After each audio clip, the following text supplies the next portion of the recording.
Olá, alunos! Sejam muito bem-vindos a mais uma aula aqui na TV Araxá Educa.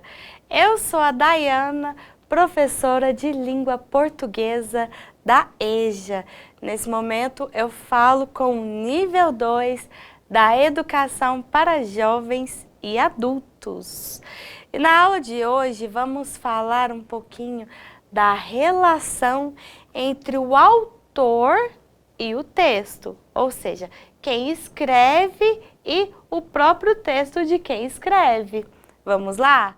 Antes disso, vamos rever o que foi dito nas aulas anteriores. Nós já falamos aí sobre produção textual, a produção de textos escritos e também produção de textos orais.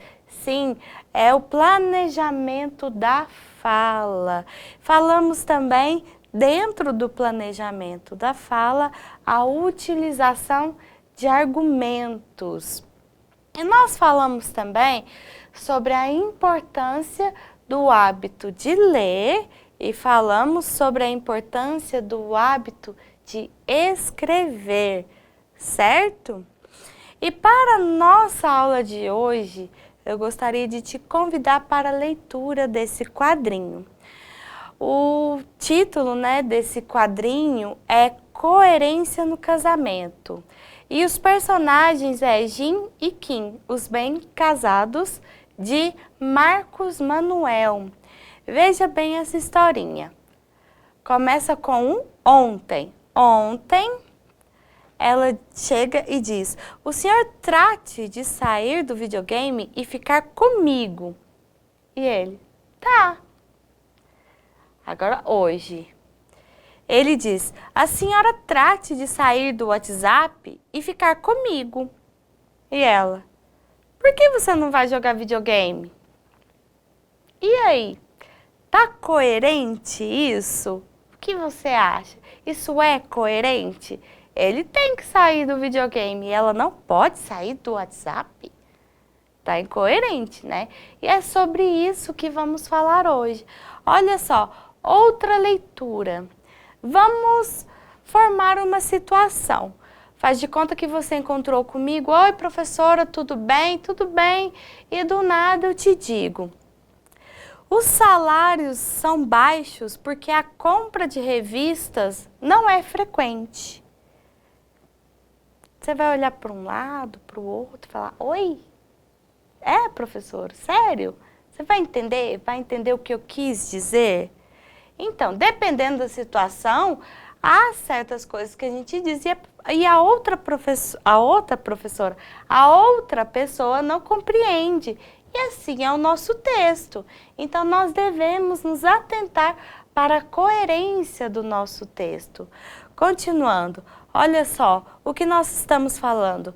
A relação entre o autor e o texto. A relação entre quem escreve e o texto. A construção dos sentidos de um texto sempre dependerá da interpretação do leitor ou do ouvinte, que a realiza com base em seus conhecimentos sobre a língua portuguesa e em outros conhecimentos pessoais, adquiridos por meio de experiências e convívio social. Ou seja, enquanto eu estou escrevendo ou enquanto eu falo, eu devo pensar em quem vai me ouvir ou quem vai ler o que eu escrevo. Sim, porque a gente tem que pensar na interpretação que o outro pode ter do que dizemos ou do que escrevemos. Por quê? O que é um texto? Você sabe o que é um texto? Olha só, a palavra texto, ela é de origem latina, vem do latim.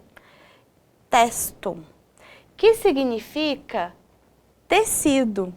Sim, significa tecido. Então, texto é tecido. Olha só, como o tecido é formado por vários fios entrelaçados, um texto é construído de um conjunto de circunstâncias que o definem. Sim, imagine que que eu pegue vários fios de algodão, mais um punhadinho de fios de linho e outros punhadinhos de fios de seda e entrelaço, formando um tecido. Vai dar certo? E se eu costurar com fio de nylon? Vai funcionar? Isso depende muito do contexto daquele texto, o contexto social, o contexto em que aquele texto será lido, certo? E vai depender do contexto cultural. Não adianta eu escrever um texto para uma pessoa que é analfabeta, por exemplo. É melhor eu falar, comunicar com alguém que não sabe ler, não é mesmo? Então, e o momento histórico? É igual ao contexto social, o momento histórico. Eu escrevo um texto falando sobre notícias do dia de hoje e daqui 20 anos a pessoa vai ler aquele texto, vai fazer sentido? Naquele momento histórico, não, até porque estará muito atrasado, não é mesmo? E dentro dessa relação entre o autor do texto e o texto, nós temos também, um texto será coerente sempre que for possível ao leitor atribuir um sentido para ele. Ou seja, ele vai ter coerência quando quem está lendo atribuir um sentido, compreender o que está sendo dito ou ouvido. Certo? É por isso que se diz que a coerência não está apenas no texto, mas é construída pelo leitor com base no que vem proposto pelo texto. Ou seja, não precisa que aquele leitor seja do mesmo nível de escolaridade que eu, mas se ele está dentro daquele contexto social, se ele sabe o que está acontecendo, se ele conhece o que está sendo tratado, o assunto que está sendo tratado no texto, ele vai conseguir atribuir sentido a ele. Certo? A mesma coisa quando eu estou contando algo, relatando uma situação. Se o meu ouvinte tem conhecimento desse contexto, aí sim, ele poderá atribuir um sentido ao que eu digo. Continuando, a coerência textual está relacionada aos sentidos de um texto verbal ou um texto não verbal. Só lembrando, o que é um texto verbal? Um texto verbal é o que tem algo escrito com sentido, obviamente, ou falado, quando eu digo. E o texto não verbal é o texto que é transmitido, que transmite uma informação com uma imagem, com símbolos. Este é o texto não verbal. Continuando, olha só, para construir a coerência textual, para a gente ter coerência, nós vamos depender aí da coerência sintática, que tem a ver com a relação entre as estruturas do texto, com a sintaxe do texto. E a semântica, que vai relacionar, vai atribuir sentido às palavras. E também com a temática, ou seja, a continuidade do assunto. Se eu começo contando uma história, tanto na escrita ou como na fala, eu começo contando uma história, relatos, acontecimentos, mas no final eu estou em outro assunto. Isso não tem coerência, ou seja, nós temos que dar continuidade ao assunto, temos que prestar atenção à temática do que está sendo tratado naquele momento. E também com a estilística. O que é a estilística? Que tem a ver com o uso da variedade linguística adequada. Naquele momento, se é adequado utilizar uma linguagem informal, tudo bem, mas temos que prestar atenção. E quando é necessário utilizar uma linguagem formal, a linguagem da norma padrão da língua portuguesa, devemos nos atentar, devemos evitar o uso do coloquialismo, certo?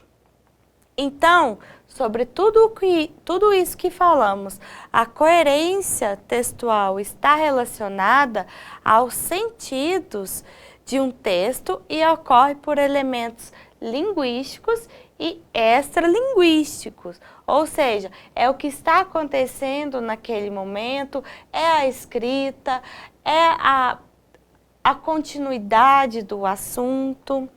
E a coerência sintática se refere à relação entre componentes de um texto, entre as palavras, entre o substantivo e um artigo, o substantivo e um adjetivo, a construção das frases, a pontuação.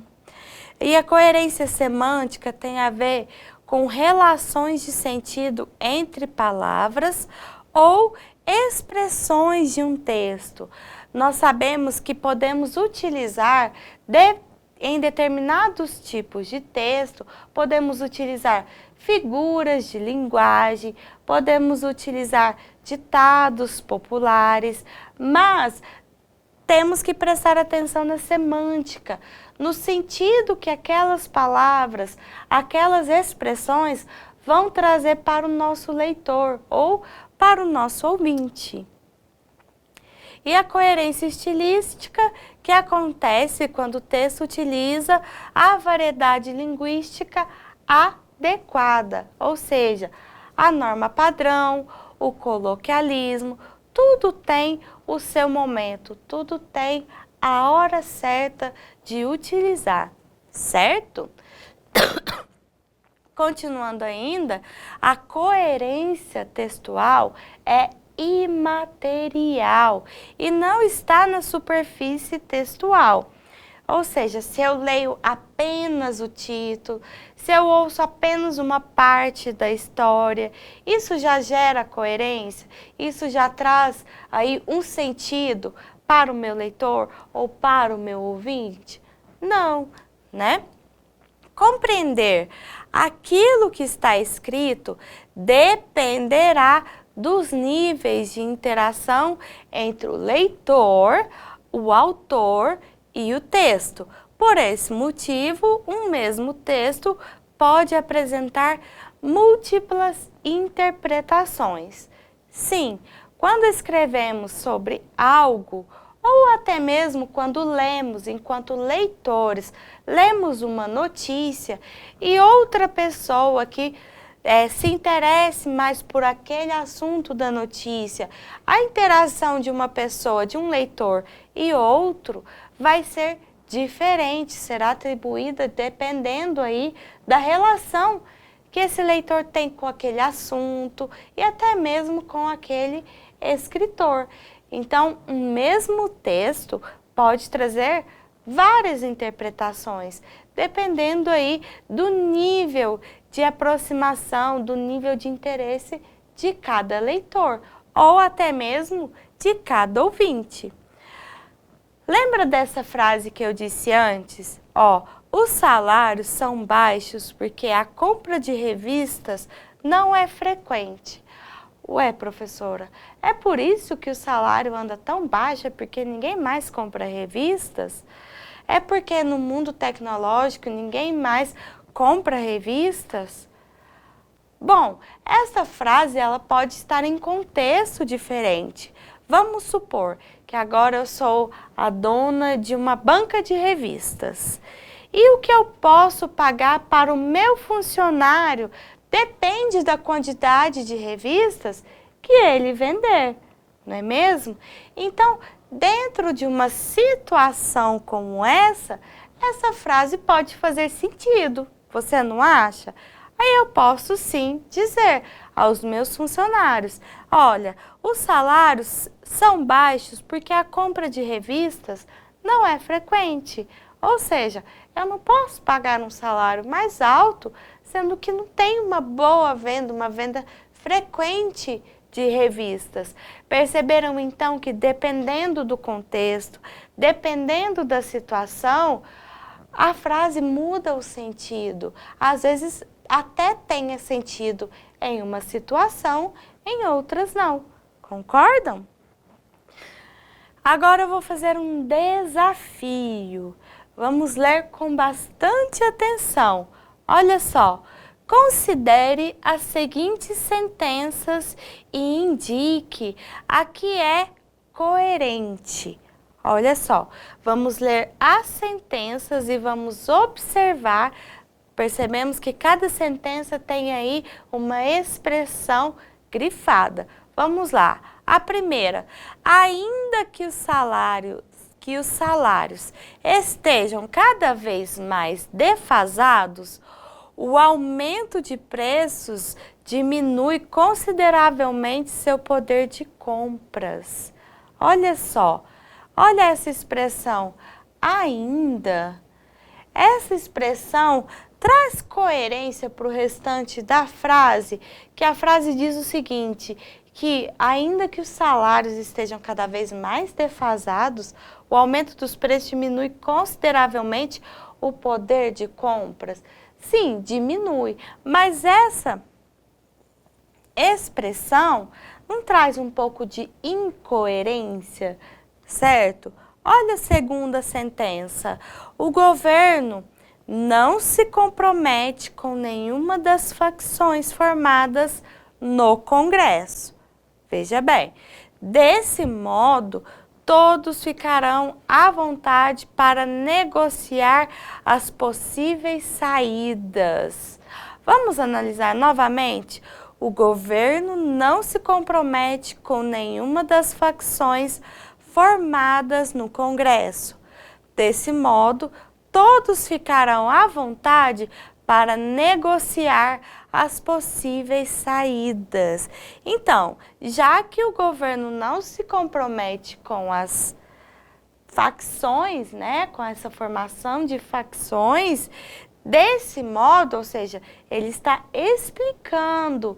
Então, desse modo, traz aí algo explicativo para o fim da sentença. E aí, você concorda que é coerente? Isso mesmo. E olha a terceira. Embora o Brasil possua muito solo fértil, com vocação para o plantio, isso conseguiu atenuar rapidamente o problema da fome. Olha só, a palavra embora. A palavra embora, ela traz um sentido meio que contrário já para o início de uma sentença. Você concorda? Vamos ler novamente. Embora o Brasil possua muito solo fértil com vocação para o plantio, isso conseguiu atenuar rapidamente o problema da fome. Fica bem incoerente, não é mesmo? Você concorda? Então, a gente deve se atentar a esses pequenos fatos, a esses pequenos deslizes que pode acontecer durante a escrita. E esse foi o conteúdo de hoje. Nós falamos aí o que é texto. E o que é um texto? Nós vimos que texto é um termo que vem do latim, né? Que é a palavra testum, que significa tecido. Nós falamos aí que o tecido não é um punhado de fios entrelaçados. O texto também é muitos termos, muitas frases, né? Formando aí um texto, um tecido. E nós falamos da relação entre o autor e o texto. Como é que o autor se relaciona com o texto, não é mesmo? Falamos como o tecido, que é formado por vários fios entrelaçados, um texto é construído de um conjunto de circunstâncias que o define, um conjunto de frases, um conjunto de parágrafos. E dependendo também do tipo do texto, se é um texto verbal, se é um texto não verbal, se é um texto não verbal que transmite uma mensagem coerente naquele ambiente, naquele contexto, naquele momento, certo? Então, a coerência deve estar presente em todos os tipos de texto, certo? E essa foi a nossa aula de hoje. Eu espero vocês na próxima. Até lá!